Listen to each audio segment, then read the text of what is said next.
And I hear you have a strong leader in Ethiopia too. I don't know him as well as I know you, but he's a strong guy.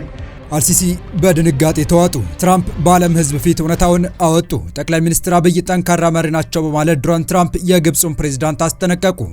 የአሜሪካው ፕሬዝዳንት ንግግር ዲፕሎማሲያዊ መነጋገሪያ ሆነ። ጥብቅ ሚስጥራዊ መረጃ ጠቅላዩ እጅ ገባ።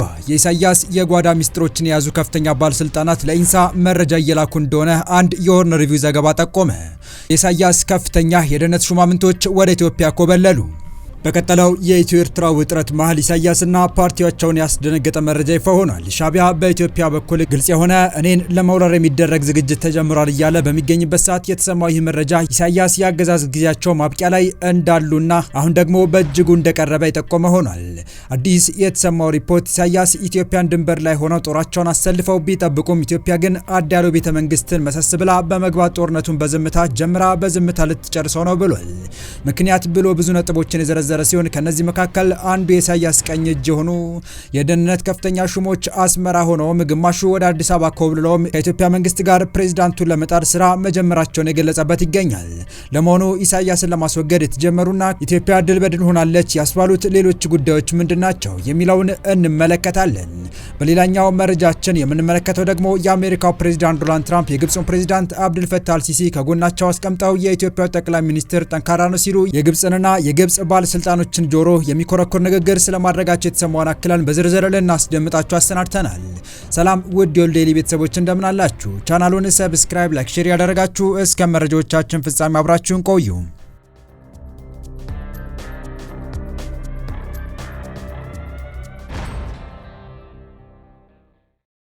የአሜሪካው ፕሬዝዳንት ዶናልድ ትራምፕ ከግብፁ መሪ አብዱልፈታህ አልሲሲ ጋር በነበራቸው ቆይታ ያስተላለፉት መልእክት ዲፕሎማሲያዊ መነጋገሪያ ሆኗል። ትራምፕ በንግግራቸው ወቅት ለኢትዮጵያ መሪ ያላቸውን አመለካከት በይፋ ገልጸዋል። እንዳንተ በቅርበት ባላውቃቸውም የኢትዮጵያው ጠቅላይ ሚኒስትር አብይ አህመድ ጠንካራ መሪ መሆናቸውን ግን በሚገባ አውቃለሁ ሲሉ ፕሬዝዳንት ትራምፕ አልሲሲ በተገኙበት ስለ ጠቅላይ ሚኒስትር አብይ አህመድ ይህም ብለዋል። ፕሬዝዳንት ትራምፕ ይህንን በሚሉበት ወቅት የግብፁ ፕሬዝዳንት ፊታቸው በድንጋጤ የተዋጠ ሲሆን ፕሬዝዳንት ትራምፕ ይህንን ያሉት ኢትዮጵያ ከቅርብ ጊዜያት ወዲህ ከገነባቸው ጠንካራ ወታደራዊና ዲፕሎማሲያዊ ቁመና አንጻር እንደሆነ በግብፃውያን ተንታኞች ዘንድ ሳይቀር እየተነሳ ይገኛል። ትራምፕ አልሲሲን በዓለም ፊት አብይንና ህዝቡን አትችለውም የሚል ቅን ያለው ማስጠንቀቂያ ካሰሙት በኋላ ለማጽናናት ይመስል ሰሞነኛውን አጀንዳቸውን አስከትለዋል። ሁለታችሁን አገናኝቼ ስምምነት እንድታደርጉ እሰራለሁ ያሉ ሲሆን ንግግሩ የተደረገው በአባይ ግድብ ጉዳይ ላይ ከግብፅ ጋር ከፍተኛ ውይይት በሚደረግበት ወቅት መሆኑ ትራምፕ ለኢትዮጵያው መሪ የሰጡት ጠንካራ መሪ የሚል መግለጫ በሁለቱ ሀገራት ግንኙነት ላይ ያለውን እንድምታ ያሳያል። የግብፅ መሪ አጠገብ ሆነው ይህን መናገራቸው ለብዙዎች አስገራሚ ሆኖባቸዋል። And I hear you have a strong leader in Ethiopia too. I don't know him as well as I know you, but he's a strong guy.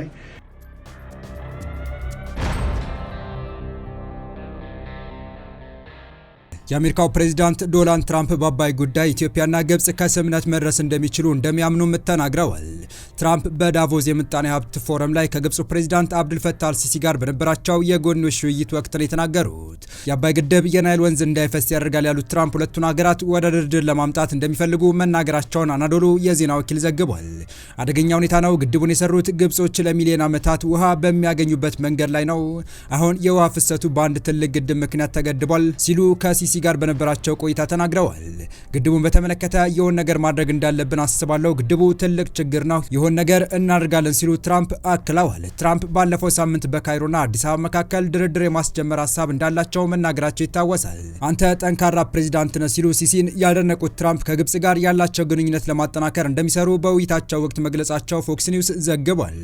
ኢትዮጵያም ጠንካራ መሪ እንዳላት ሰምቻለሁ። እርግጥ ነው እንዳንተ አላውቀውም፣ ግን ጠንካራ ሰው ነው። ሁለታችሁን አቀራርበን ከስምምነት ለመድረስ እንሞክራለን። የአሜሪካው ፕሬዝዳንት ባለፈው ሳምንት ለግብፅ ፕሬዝዳንት አብዱልፈታህ አልሲሲ በጻፉት ደብዳቤ ባለን የግል ወዳጅነት መንፈስና አሜሪካ ለግብፅ ሕዝብ ሰላምና ደህንነት ባላት ቁርጠኝነት የህዳሴ ግድቡን የተመለከተ ድርድር ለመጀመር እንደሚፈልጉ መግለጻቸው ይታወሳል። የኢትዮጵያ መንግስት ይህን ደብዳቤም ሆነ ትራምፕ በዳቮስ የሰጡትን አስተያየት በተመለከተ እስካሁን ያለው ነገር የለም። ይህ በእንዲህ እንዳለ የግብፁ ፕሬዝዳንት አብዱልፈታህ አልሲሲ በአባይ ውሃ ጉዳይ አሜሪካ ለግብፅ አቋም ለሰጠችው ድጋፍ ለአሜሪካው ፕሬዝዳንት ዶናልድ ትራምፕ ምስጋና አቅርበዋል። ፕሬዝዳንቱ አያይዘውም በጋዛ እየተፈጸመ ያለውን ጥቃት ለማስቆም ዋሽንግተን የጀመረችው ጥረት አጠናክራ እንድትቀጥል ጠይቀዋል። ፕሬዝዳንት ሲሲ ይህንን ያሉት በስዊዘርላንድ ዳቮስ እየተካሄደ ባለው የዓለም የኢኮኖሚ ፎረም ጎን ለጎን ከፕሬዝዳንት ትራምፕ ጋር በተወያዩበት ወቅት ነው። በግብፅ መንግስት መንግስት የሚተዳደረው አልቃሂራ የዜና አውታር እንደዘገበው ሲሲ ለትራምፕ በሰጡት ቃል በውሃ ጉዳይ ለግብጽ ላደረጉት ድጋፍ ፕሬዚዳንት ትራምፕን አመሰግናለሁ ብለዋል። ፕሬዚዳንት ትራምፕ ከቀናት በፊት ጃንዋሪ 16 በሰጡት አስተያየት አሜሪካ በግብጽና በኢትዮጵያ መካከል ያለውን የረጅም ጊዜ አለመግባባት ለመፍታት የጀመረችው የሽምግልና ጥረት እንደገና ለመቀጠል ዝግጁ መሆኗን መግለጻቸው ይታወሳል። የኢትዮጵያ መንግስት ለ14 ዓመታት ሲገነባ የቆየውን ታላቁ የኢትዮጵያ ህዳሴ ግድብ በሴፕቴምበር 9 2005 በይፋ ማስመረቁ ይታወሳል። ግብጽና ሱዳን በግድቡ አሞላልና አስተዳደር ላይ ህጋዊ አስገዳጅ ስምምነት እንዲደረግ ሲጠይቁ ቆይተዋል። ፕሬዚዳንት አብዱል ፈታህ አልሲሲ በጋዛ የተካሄደውን ጦርነት ለማስቆም ትራምፕ ላደረጉት አስተዋጽኦ ከፍተኛ አድናቆት ሰጥተዋል። የፕሬዚዳንት ትራምፕ ጥረት ባይኖር ኖሮ የጋዛው ጦርነት አይቆም ነበር ያሉት ሲሲ እስራኤል በጋዛ የምታካሄደው ጦርነት እንዲያበቃ የትራምፕ ጣልቃ ገብነት ወሳኝ እንደነበረ መስክረዋል። ግብጽ በጋዛ ያለው ጦርነት ሙሉ በሙሉ እንዲያበቃ ከፍተኛ ጥረት እያደረገች መሆኑን የገለጹት ፕሬዚዳንቱ የአሜሪካ ተሳትፎም ተጠናክሮ እንዲቀጥል ጠይቀዋል። እንደ ሪፖርቱ ከሆነ ከኦክቶበር 2023 ጀምሮ በጋዛ ከ71500 በላይ ሰዎች ሲገደሉ ከ171300 በላይ ቆስለዋል።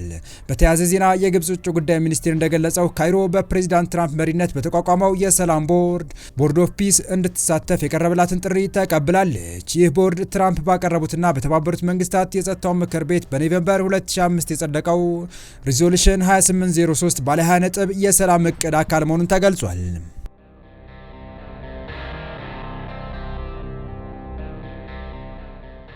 በቀጣይ መረጃ የኢትዮ ኤርትራ ጦርነት ከዛሬ ነገ ይፈነዳል ተብሎ በሚጠበቅበት በአሁኑ ወቅት ጦርነት በመሳሪያ ብቻ አይደለም። የኢትዮ ኤርትራ ጦርነት ካፈነዳ ቆይቷል። ኢትዮጵያም ድል በድል እየሆነች ነው የሚል ሪፖርት ይፋ ሆኗል። የተጀመረው ጦርነት አሰብን ማስመለስ ብቻ ሳይሆን ኢሳያስንም ከስልጣን ማስወገድ ያካተተ ነው ያለው ሪፖርቱ፣ ለዚህም ኢትዮጵያ አብዛኛውን ስራ ጨርሰዋለች ሲል ይፋ አድርጓል። ኢትዮጵያ የባህር በር ይገባኛል በሚል ጥያቄን ይዛ ብቅ ካለችበት ጊዜ አንስቶ ከኤርትራ መንግስት ጋር የተካረረ ውጥረት ውስጥ የምትገኝ ሲሆን አሁን እየወሰደች ያለው ብልጫም ጥያቄዋ ቶሎ መልስ እንዲያገኝ ያስችላታል እየተባለ ይገኛል። የኢትዮጵያ ዲፕሎማሲያዊ ብልጫ በጉልህ እየታየ ባለበት በዚህ ሰዓት ነው ይህ የሆርን ሪቪው ዘገባ ኢትዮጵያ በዝምታ ሁሉን ነገር ጨርሳለች፣ ጠቅላይ ሚኒስትሩ እጅ የኢሳያስ ሚስጥራዊ መረጃ ገብቷል የሚል ሪፖርት ያሰማው። በምስራቅ አፍሪካ ፖለቲካ ውስጥ ለዘመናት በሚስጥራዊነቱና በታማኝነቱ የሚታወቀው የኤርትራ የስለላ መዋቅር ከውስጥ እየተሸረሸረና አባላቱ ወደ ኢትዮጵያ የደህንነት መዋቅር እየገቡ መሆኑን አንድ አዲስ የትንታኔ ሪፖርት አጋለጠ። ሆርን ሪቪው ዛሬ ባወጣውና ጥልቅ የደህንነት ምንጮችን በጠቀሰው ዘገባው ይህ ክስተት ድንገተኛ ሽሽት ሳይሆን ስልታዊና የተዋቀረ ደህንነት መረጃ ፍሰት መሆኑን አመላክቷል።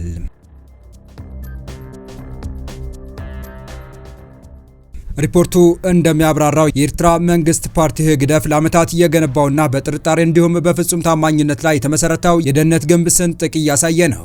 ቀደም ሲል በሽግግር ዓመታት ውስጥ በአዲስ አበባና በተለያዩ የኢትዮጵያ አካባቢዎች ተገስግዘው የነበሩ እንዲሁም በጎረቤት ሀገራትና በኤርትራ ውስጥ የሚንቀሳቀሱ የኤርትራ የስለላ ወኪሎች አሁን ላይ ፊታቸውን ወደ ኢትዮጵያ ብሔራዊ መረጃና ደህንነት አገልግሎት ኢንሳ እያዞሩ ነው።